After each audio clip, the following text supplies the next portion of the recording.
अस्सलाम वालेकुम दोस्तों, धमाकेदार नेक्स्ट एपिसोड तकरार ड्रामे में सीन अचण वारा। जी हाँ दोस्तों, नेक्स्ट एपिसोड में छा वाकई हाणे नवाब खान वारा मारे करे हितां हिक न हिक खे वठी वेंदा, यानी राणी खे या मीर खे कैदी कंदा, या वरी सिजावल जेको आहे इहो कदम ई कोन खणण ॾींदो, या वरी जेको आहे विच में राणी अची वेंदी। जी हाँ दोस्तों, हे जेको आहे बावल वारा हिक ॿिए खे जेके धमकियूं ॾिनियूं, हिते पुरमो तव्हां ॾिठो, हिते ड्रामो एंड थी वियो, पुरमो बि तव्हां ॾिसी वियो।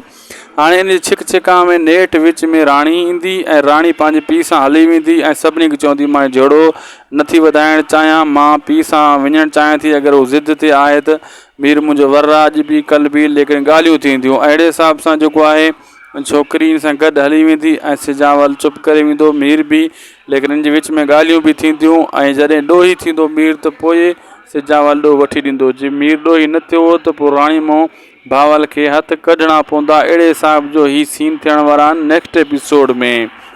ऐं नवाब खान जेको सोचे आयो मारण जे लाइ वग़ैरह वग़ैरह, उहो उनजो ख़्वाबु बिल्कुलु पूरो न थियो। छाजे करे सिजावल अॻे तयारी करे छॾी, सिजावल हिकु शातिर माण्हू आहे ऐं इन्ही जे करे नवाब खान मार खाई वियो ऐं नवाब खान पछताए रहियो आहे त मां ही छा कयो।